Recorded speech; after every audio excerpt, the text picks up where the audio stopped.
அப்போ போனப்போ அவர் சொன்ன ஃபஸ்ட்டு வார்த்தை அது அவ்வளோ ஹாப்பியாக இருந்துச்சு. என்னன்னா, "ஏய் காஞ்சூரிங் கண்ணப்பன் சூப்பர் ஹிட்டுப்பா" அப்படின்னாரு. அது அவர் சொல்லி கேட்கும் பொழுது உண்மையிலேயே எனக்கு அவ்வளோ சந்தோஷமா இருந்தது. ஃபேன்ஸுக்கு மரியாதை கொடுக்கறதுல இவ்வளோ ஒரு பெரிய ஹீரோவை நான் பார்த்தேன். அதை ப்ளே பண்ணி காட்டுறேன். உங்களுக்கு அது கண்டிப்பா பெரிய இதா இருக்கோ இல்லையோ, பார்க்குற மேபி அவங்களுக்கு ஆடியன்ஸுக்கு ரொம்ப ஒரு இதுவா இருக்கும். விஜய் சார் மாரி டான்ஸ் ஆடணும் அப்படின்னு சொல்லிட்டு நான் யோசிச்சு பார்த்தேன் சார். தளபதி விஜய் மாரி இல்ல, தலைவாசல் விஜய் மாரி ஆடினாலே பெரிய விஷயம் தான் எனக்கெல்லாம். ஒரே ஒரு வாட்டி பார்த்துட்டு ஒருத்தரால இப்படி ஆட முடியும்னா நிச்சயமா மிகப்பெரிய லெவல்ல அவரை நீங்களே வந்து எல்லாத்தையும் ஆங்கர் பண்றீங்களே, ஸோ அதை பத்தி நீங்க என்ன நினைக்கிறீங்க? நல்ல சம்பளம் வேற வாங்குறதா சொன்னாங்க. ஆங்கர் பண்றதுக்கு இவ்வளவு அமௌண்ட் கொடுத்தா தான் பண்ணுவேன்னு பிரசாத் லேபோட ஓனர்ன்றாங்க. வேற ஒன்றும் ஓகே, நான் ஓனர். நன்றி சொல்றது அதான் சார் சொன்ன மாதிரி நன்றி சொல்லதை ஃபர்ஸ்ட் சொல்லிடுறேன். நிறைய பேருக்கு சொல்லணும். ஃபர்ஸ்ட் மீடியா உங்களுக்கு நன்றி சொல்றேன். ஏன்னா இந்த படத்துக்காக மட்டும் இல்லை, நாய் சேகர் அது ரிலீஸ் ஆன டைமில் கிடைச்ச நல்ல ரிவ்யூஸ் தான் அந்த படத்துக்கு வந்து நிறைய ஃபேமிலி அண்டு குழந்தைங்களை கொண்டு வந்து சேர்த்து ஒரு நல்ல சக்ஸஸ் படமாக எங்களுக்கு அந்த டைமில் கொடுத்தது. ஸோ அதோட சக்ஸஸ்னால தான் அடுத்த படம் அதே கம்பெனி ஏஜிஎஸில் காஞ்சூரிங் கண்ணப்பன் பண்ணோம்.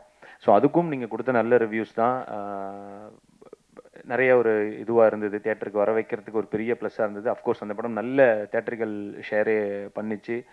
நெட்ஃப்ளிக்ஸாக இருக்கட்டும் அண்டு சேட்டலைட் எல்லாமே ரொம்ப நல்ல இதுக்கு போச்சு. ரொம்ப ஹாப்பி அவங்க எல்லாருமே. அந்த ஹாப்பிக்கு காரணம் நீங்கள் கொடுத்த அந்த ரிவ்யூஸ் தான். ஸோ உங்களுக்கு மிகப்பெரிய நன்றி மீடியாவுக்கு, உங்களுக்கு அண்டு தமிழ்நாட்டு மக்களுக்கும் இதில் ஒரு நன்றியை சொல்லிக்கிறேன். ஏன்னா அவங்க எல்லாம் வந்து தியேட்டரில் ஹீரோ யார் அப்படின்லாம் கவலைப்படாமல் வந்து பார்த்தது தான். கதை நல்லா இருந்ததுன்னா யாராக இருந்தாலும் பார்ப்போம் அப்படின்னு சொல்லி பார்த்த 2 படங்கள் அந்த படம். ஸோ அதனால் தமிழ்நாட்டு மக்களுக்கும் அவர்கள் ரசனைக்கும் நான் இங்கே நன்றி சொல்லிக்கிறேன். அண்டு மிக முக்கியமாக இப்போ இந்த படத்து விஷயம் மட்டும் இல்லை, பொதுவாகவே இன்னொரு முக்கியமான நன்றி சொல்ல வேண்டிய இடம் வந்து தளபதி விஜய் சாருக்கு நான் ஃபஸ்ட்டு சொல்கிறேன். ஏன்னா இந்த படம் வந்து செக்கு வந்து ஃபஸ்ட்டு அவர் கையில் இருந்து தான் வாங்கினதே. நாங்கள் டைரக்டருக்கு அந்த செக் அவர் கையில் தான் வாங்கினோம். ஸோ அப்படி எங்களுக்கு தொடங்கி வச்சார். அண்டு அவர்கிட்ட வந்து நான் இப்போ ஒரு இந்த கட்சி பேர் அனௌன்ஸ் பண்ணுறதுக்கு முன்னாடி நாள் என்னை கூப்பிட்டுருந்தாரு ஸ்பாட்டுக்கு சொல்லி போயிருந்தேன். அப்போ போனப்போ அவர் சொன்ன ஃபஸ்ட்டு வார்த்தை அது அவ்வளோ ஹாப்பியாக இருந்துச்சு. என்னன்னா, "ஏய் காஞ்சூரிங் கண்ணப்பன் சூப்பர் ஹிட்டுப்பா" அப்படின்னாரு. அது அவர் சொல்லி கேட்கும் பொழுது உண்மையிலேயே எனக்கு அவ்வளோ சந்தோஷமாக இருந்தது. ப்ரொடியூசரும் ஆடியன்ஸும் சொல்லும்போது எனக்கு எவ்வளோ சந்தோஷம் வந்துச்சு. அது விஜய் சார் ஒருத்தர் சொல்லி கேட்கும்போது எனக்கு அவ்வளோ வந்தது. அந்த படம் அவர் பார்த்துருக்காரு, அதை பற்றி என்கிட்ட பேசணும்னு நினச்சிருக்காருன்றதே எனக்கு ஒரு மிகப்பெரிய ஒரு சக்ஸஸாக இருந்தது. நான் சினிமா வந்ததற்கான பலன் அப்படின்றதுல அதுவும் நான் அடைஞ்சதான் அன்றைக்கி சந்தோஷப்பட்டேன். அது அண்டு அவர் அந்த ஃபேன்ஸுக்கு எப்போவுமே எவ்வளோ மரியாதை கொடுப்பாருன்னு நான் நிறையா இடத்துல ஸ்டேஜில் சொல்லியிருக்கேன். இதில் முக்கியமாக இந்த இடத்துல நான் சொல்கிறேன். ஏன்னா கத்தி ஷூட்டிங் நாங்கள் ஹைதராபாத்தில் பண்ணிகிட்டு இருக்கும்போது இவன் வெங்கி வந்து வெறித்தனமான விஜய் சார் ஃபேன். அவன் நிறையா அவரை பற்றி நிறையா பேசிகிட்டே இருப்போம். நான் அந்த ஷூட்டிங்கில் வந்து அவர்கிட்ட நான் போகும்போது சொல்லியிருக்கேன், இந்த மாதிரி ஒரு ஃபேன் ஒருத்தன் இருக்கான் சார், எல்லாத்தையும் பார்ப்போம், இதை பற்றி இது பண்ணுவோம், அவங்கள பற்றியே தான் சார் பேசிக்கிட்டே இருப்பான், லவ் பண்ணுறான் சார் உங்களை அப்படின்ற மாதிரி சொல்லியிருந்தப்போ அன்றைக்கி கரெக்டாக நாங்கள் ஷூட்டில் இருக்க அன்றைக்கி அவனுக்கு பர்த்டே. நான் சொல்கிறேன், சார் நான் சொல்லுவேன் இல்லை சார் வெங்கி அவனுக்கு இன்றைக்கி பர்த்டே சார் அப்படின்னு. அப்படியா, கால் பண்ணியா, விஷ் பண்ணுவோம் அப்படின்னாரு. ஸோ அதுவே ஒரு பெரிய மனசு. ஏன்னா அது ஓகே நான் சொன்னேன்னு சொல்லியிருந்துருக்கலாம், பட் கால் பண்ணியா விஷ் பண்ணுவோன்னு சொன்னார். நான் சொன்னேன், சார் இல்லை சார் நீங்கள் கால் பண்ணி பேசினதுக்கப்புறம் அவன் பொண்டாட்டிக்கிட்ட சொன்னால் கூட நம்புவாங்களான்னு தெரியாது, யார் விஜய் சார் உங்கள்கிட்ட ஃபோன் பண்ணி விஷ் பண்ணார்ப்பாயா அப்படின்ற மாதிரி. ஏன்னா ஆல்ரெடி பல போய் சொல்லி வச்சுருந்துருப்பான், அதனால் அவங்களுக்கு அந்த டவுட்டுகள்லாம் இருந்திருக்கலாம். சரி நான் சொன்னேன், இல்லை சார் நம்புறதுக்கு வாய்ப்பு இல்லையே சார் அப்படின்னு. என்னையா பண்ணுறது, சரி ஒரு வீடியோ எடுத்து அமுச்சு விடுவோம் அப்படின்னு சொல்லிட்டு அவர் ஒரு வீடியோ வந்து எடுத்து அதை நான் வந்து அவனுக்கு அமுச்சு விட்டேன். ஸோ நிச்சயமாக அந்த டைமில் வந்து ஒரு ஃபேன்ஸுக்கு மரியாதை கொடுக்கறதுல இவ்வளோ ஒரு பெரிய ஹீரோவை நான் பார்த்தேன். அந்த வீடியோ வந்து நான் நிறைய பேர் இப்போ கேட்டாங்க எனக்கு, இதில் ஒரு விகடன் இன்டர்வியூவில் அதை பற்றி பேசியிருந்தேன்னு சொல்லிட்டு நான் முடிக்கும்போது அதை ப்ளே பண்ணி காட்டுறேன். உங்களுக்கு அது கண்டிப்பாக பெரிய இதாக இருக்கோ இல்லையோ, பார்க்குற மேபி அவங்களுக்கு ஆடியன்ஸுக்கு ரொம்ப ஒரு இதுவாக இருக்கும். நான் அதை எடுத்து வச்சுருக்கேன். ஸோ அவருக்கு வந்து விஜய் சாருக்கு மறுபடியும் இங்கே ஒரு நன்றி. அண்டு கட்சி தொடங்கியிருக்காரு, அதுவும் அதிலும் மிகப்பெரிய வெற்றி அடைய நான் ஒரு ரசிகனாக வாழ்த்துறேன்னு சொல்ல முடியாது, வேண்டிக்கிறேன். அண்ட் இப்போது படத்துக்கு வருவோம். இந்த வி சென்டிமெண்ட் உண்மையிலே எங்களுக்கு நிறையா இந்த படத்தில் விவியாக இருக்குது. ஜென்ரலாக அஜித் சார் படங்களில் அந்த வியில் ஸ்டார்ட் ஆகும் நிறையா, வீரம், வேதாளம், அந்த மாதிரி விடாமுயற்சி வரைக்கும். எங்களுக்கு இதில் என்னென்னா ஃபஸ்ட்டு டைரக்டர் அவன் பேர் வெங்கி, அப்புறம் ப்ரொடியூசர் அவர் பேர் விஜய், அண்டு எங்களுக்கு பிள்ளையார் சொல்லி போட்டு வச்ச விஜய் சார் விஜய், டைட்டில் வித்தைக்காரன், இந்த மாதிரி நிறைய வி இதில் இருக்குது. ஸோ அது ஒரு சின்ன சென்டிமெண்ட், அதுக்கு தான் சொன்னேன். இதுக்காக இதை சொன்னேன் அப்படின்னு கேட்டால் பதில் இல்லை. அண்டு எல்லாருமே நல்லாவே இந்த படத்தில் உழைச்சிருக்காங்க. ஒருத்தருமே வந்து அவங்களோட பெஸ்ட்டு போட்டு தான் கொடுத்துருக்காங்க. ஏன்னா எல்லாருக்கும் மோஸ்ட்லி அதான் நான் சொன்ன மாதிரி எல்லாருக்கும் ஃபஸ்ட்டு படம் தான். ஹீரோவுக்கும் ஃபஸ்ட்டு சாரி டைரக்டருக்கும் ஃபஸ்ட்டு படம், கேமராமேனுக்கும் ஃபஸ்ட்டு படம். அவங்களும் ஹீரோயினாக ஃபுல் ஃப்ளெஜ்டாக இதுதான் ஃபஸ்ட்டு படம். ஸோ அதனால் அவங்க எல்லாரும் ஒரு ஒரு யங் டீமு. அதுக்கு வந்து ஒரு நல்ல ஒரு வாய்ப்பை ஏற்படுத்தி கொடுத்த விஜய் பாண்டி அவர்களுக்கும் இந்த இடத்துல நன்றி சொல்லிக்கிறேன். அண்டு இங்கே கூட பேசும்போது சொன்னால் 10 அசிஸ்டன்ட் டைரக்டர் இருக்காங்க, அடிக்கடி இது பண்ணுவேன், கோவப்படுவேன், ஆனால் எல்லாரும் இங்கே இருக்காங்கன்னு. இல்லை ஒருத்தன் போயிட்டான், ராஜேஷ்னு ஒருத்தன் வந்திருக்கானா, வந்திருக்கியா தம்பி, கோச்சின்னு போயிட்டான் நடுவில். அப்புறம் இங்கே ஒருத்தன் அபிலாஷ்னு ஒருத்தர் தேங்க்ஸ்லாம் சொன்னால, அவனும் போன வர வரைக்கும் பேசல. 2 சண்டை போட்டுக்கிட்டு இப்போ தான் ஏதோ பேசியிருக்காங்க, அடுத்த வாரம் ப்ரெஸ் மீட் வருது பேசி தொலைவோன்ட்டு. அது ஒரு குரூப்பில் வேறு இருக்கும், டேய் குரூப்பில் தூக்குடா அவனை, ஏன்டா இல்லை எனக்கு அவனுக்கு சண்டை வந்துச்சு அப்படின்னா. ஸோ அந்த மாதிரி அது வந்து ஒரு அன்பாக இருந்தாலும் கோபமாக இருந்தாலும் அப்படி உடனே அதை வெளிக்காட்டி விடுவான், அவ்வளோதான், வேற ஒன்றும் இல்லை. ஆனாலும் அவன் சொன்ன மாதிரி எல்லாத்தையும் அந்த சின்ன சின்ன கோவப்பட்டாலும் எல்லாரும் உண்மையிலேயே நிறையா உழைச்சாங்க. எல்லா அசிஸ்டன்ட் டைரக்டரும் சரி, கேமரா டிபார்ட்மெண்ட்டும் ரெண்டும், யார் எந்த டிபார்ட்மெண்ட்டுன்றது இல்லாமல் எல்லாரும் சேர்ந்து அப்படி உழைச்சாங்க. அண்டு சுப்பிரமணியம் சிவா சார் இதில் ஒரு மிக நல்ல ரோல் ஒன்று பண்ணியிருக்காரு. அது பேசும்போது சொன்னார், விஜய் சார் மாதிரி டான்ஸ் ஆடணும் அப்படின்னு சொல்லிட்டு. நான் யோசிச்சு பார்த்தேன், சார் தளபதி விஜய் மாதிரி இல்லை, தலைவாசல் விஜய் மாதிரி ஆடினாலே பெரிய விஷயம் தான் எனக்குலாம். அவர் கூட கவலைப்படாதே சகோதரா அந்த பாட்டில் செம்மையாக ஆடிருப்பார். ஸோ தலைவாசல் விஜய் கூட சொல்ல முடியாது, நம்ம ப்ரொடியூசர் விஜய் லெவலுக்கு ஆடினாலே எனக்கு டான்ஸில் பெரிய விஷயந்தான். பட் இதில் ஓரளவுக்கு நல்லாவே ஆட வச்சிருக்காரு ரிச்சி, நம்புகிறேன். அது கஷ்டமாக தான் இருக்குது உண்மையிலே, டான்ஸ் ரொம்ப பெரிய கஷ்டமான வேலை தான். நான் அதுக்கும் விஜய் சார் உதாரணத்துக்கு சொல்கிறேன். நாங்கள் வந்து இந்த கத்தி ஷூட்டில் இருக்கும்போது சாங் வந்து முன்னாடி நாள் தான் வந்தது. ஸோ அவர் ரிஹர்சல் பண்ணியிருக்க வாய்ப்பே இல்லை. அந்த ஃபஸ்ட்டு அந்த பஸ்ஸு சாங்கில் அதில் வந்து ஒரு 30 செகண்ட்ஸு ஒரு ஸ்டெப்பு. உண்மையிலே சொல்ல ரிஹர்சல் பார்க்க வாய்ப்பே இல்லை, ஏன்னா காலையில் ஸ்பாட்டுக்கு வந்துட்டோம். ஷோபி மாஸ்டர் தான் மாஸ்டரு. அந்த ஒரு சென்டர் பிஜிஎம்மில் ஒரு 30 செகண்டு ஆட சொன்னார் அசிஸ்டண்ட்டை. அப்படியே நின்று பார்த்துக்கிட்டே இருந்தார் விஜய் சார். இப்படின்னாரு, ஓகே அப்படின்ட்டு, ஓகே டேக் அப்படின்னாரு. இன்னும் எப்படி என்னத்தை பார்த்தாரு, டைலாக்னா படித்து மனப்பாடம் பண்ணிட்டு போகலாம், பார்த்து எப்படி ஆட முடியும்னு சத்தியமாக சொல்கிறேன். அப்படியே ஒரே டேக், அது ஓகே. ஒரே ஒரு வாட்டி பார்த்துட்டு ஒருத்தரால் இப்படி ஆட முடியும்னா நிச்சயமாக மிகப்பெரிய லெவலில் அவரை நான் வியந்து பார்க்குறேன் விஜய் சாரை. ஸோ அதெல்லாம் பார்த்துட்டு இந்த டான்ஸ் அப்படின்னா இதெல்லாம் நம்ம டான்ஸ்னே சொல்லிக்க முடியாது. பட் ஓகே, என்னோட சைடில் ட்ரை பண்ணிட்டு தான் இருக்கேன். கொஞ்சம் கொஞ்சமாக இன்னும் அதை இம்ப்ரூவ் பண்ணிக்கணும்னு தான் ஆசைப்பட்றேன். அண்ட் ஆனந்தராஜ் சார் இதில் ஒரு நல்ல ரோல் பண்ணியிருக்காரு. இன்றைக்கி ஏதோ சில காரணங்களால் வர முடியாமல் போச்சு. அவரும் அப்படி தான். எனக்கு அவர் ஒரு எல்லா படத்துலையும் அவர் இருக்கணும்னு நானும் ஆசைப்பட்றேன். ஏன்னா அவர் நல்ல ஜாலியான ஒரு பர்சன், பாசிட்டிவான ஒரு பர்சன். எப்போவுமே வந்து பார்த்தீங்கன்னா தேட்டரில் அவர் வந்தாலே நல்லா கைத்தட்டி சிரிக்கிறாங்க. அது காஞ்சூரிங் கண்ணப்பனில் நான் பார்த்தேன். எல்லா ஒரு தேட்டர் போய் விசிட் போகும்போதும் அவர் வரும்போதே கைத்தட்டுறாங்க. நிறைய பேர் கேட்டாங்க, அந்த பாக்ஸர் அங்கிள் வரலையா, கூட்டிகிட்டு வரலையா அவர், அந்த படத்தில் அந்த மாதிரி வருவார். ஸோ அந்தளவுக்கு அவருக்கு நிறைய ஆடியன்ஸ் இருக்காங்க.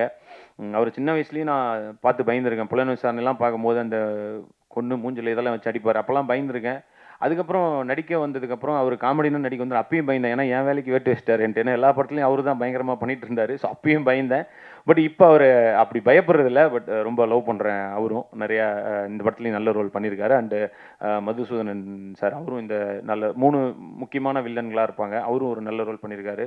அவருக்கு இருக்கிற ஒரே பிரச்சனை இந்த படத்தில் என்னென்னா, அவர் கூட நடிச்ச ஒரு சாம்ஸ் அண்ணன் வந்து அவர் கூடவே வருவார். என்னென்னா ஒரு டைலாக் ஒன்று கொடுத்துட்டு போனோம்னா அண்ணன் அதுக்குள்ளே ஒரு 10 மாடுலேஷனில் 10 பாடி லாங்குவேஜில் ஒன்று பண்ணி காட்டுவார். இவர் ஃபஸ்ட்டு 2-3 வாட்டி நல்லா இருக்குது பண்ணுங்க, நல்லா இருக்குது அப்படின்னாரு. ஒரு 5ஆவது வாட்டி 6ஆவது வாட்டி போனோன்னு இருக்கு, யார் அவரு, எதுக்கு இப்படி பண்ணுறாரோ, ஏய் டைரக்டர் சொல்கிறத மட்டும் பண்ணு, ஏன் இப்படி பண்ணுற நீ அப்படின்ட்டு 2 பேரும் அவங்களுக்குள்ள ஒரு டாம் அண்ட் ஜெர்ரி மாதிரி ஒரு இதுவாக இருக்கும், பார்க்க ஜாலியாக இருக்கும். பட்டு சாம்சன் நிறையா நல்லாவும் ஒர்க் அவுட் ஆகிருக்கு இந்த படத்தில். ஸோ அண்ணனும் இன்றைக்கி வர முடியல. ஸோ அவரும் அப்படி தான், ட்ராமா டைம்லேருந்தே எனக்கு பழக்கம். கிரேசி மோகன் சார் ட்ராமாவில் நாங்கள் 2 பேரும் ஒன்றா நடிச்சிட்டு இருந்தோம். ஸோ அவர் அண்டு ஜப்பான் குமார் அண்ணன், அவரும் வந்து ரொம்ப நாளாக நம்ம பார்த்துருக்கோம். அவரும் இந்த படத்தில் ஒரு நல்ல ரோல் பண்ணியிருக்காரு. அண்டு பாவல் நவகீதன், அவரும் நல்ல ரோல் பண்ணியிருக்காரு. இன்றைக்கி அவங்க மேபி இங்கே வரலன்னு நினைக்கிறேன்.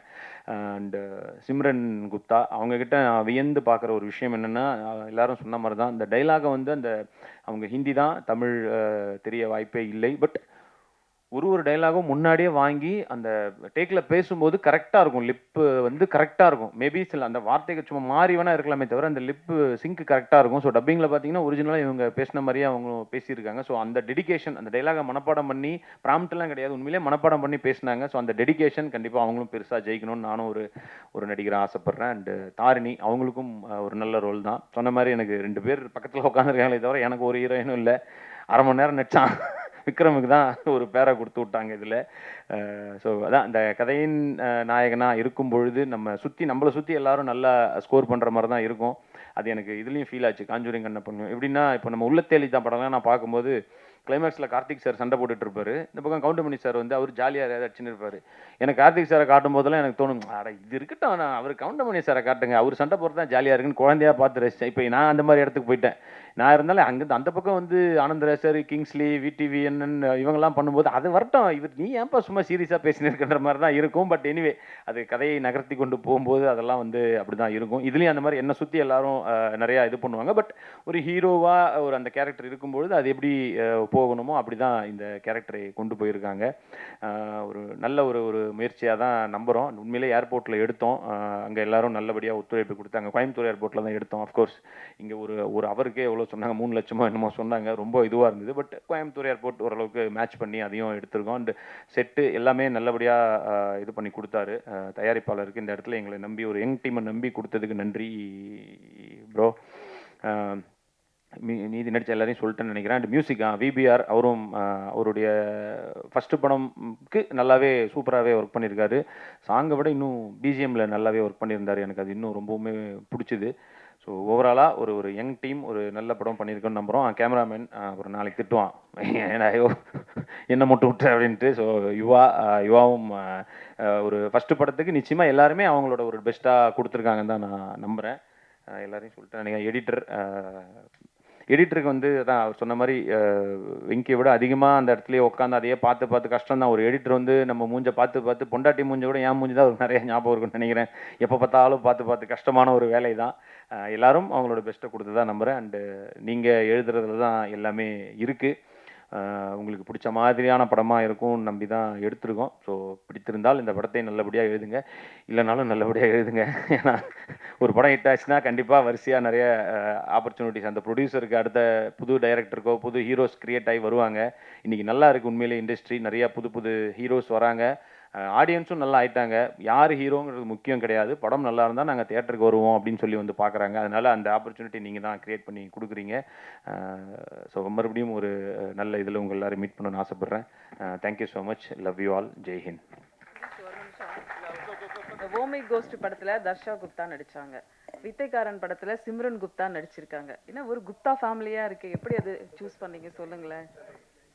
என்னங்க குப்தா ஸ்வீட்ஸ் நான் விரும்பி சாப்பிடுவேன், அதனால அதெல்லாம் இல்லைங்க. எனக்கு யார் ஹீரோயின் அதெல்லாம் நான் தலையிடுறதே கிடையாது. டைரக்டர் யார் சொல்கிறாங்களோ நாங்கள் போய் நிற்பேன், நடிப்பேன், அவ்வளோதான். அதனால என்னுடைய பங்கு இதில் எதுவுமே இல்லை.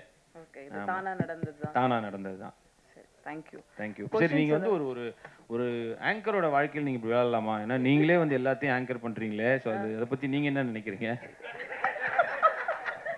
எல்லா இடத்துலையும் வந்து அதுவும் நல்ல சம்பளம் வேற வாங்குறதா சொன்னாங்க. ஆங்கர் பண்றதுக்கு இவ்வளவு அமௌண்ட் கொடுத்தாதான் பண்ணுவேன்னு சொல்றதா கேள்விப்பட்டேன். தானா தேடி வருது, நானா தேடி போல. அதோட பிரசாத் லேபோட ஓனர்ன்றாங்க, வேற ஒன்றும் அதோட டிடி இவங்க தான், அந்த பிரசாத் லேபோட டிடி. ஓகே, நான் ஓனர்னு சொன்னது என்ன நல்லா இருந்துச்சு தான். நான் பாட்டுக்கு போனேன்ல, தேவையில்லாம என்ன கேட்டு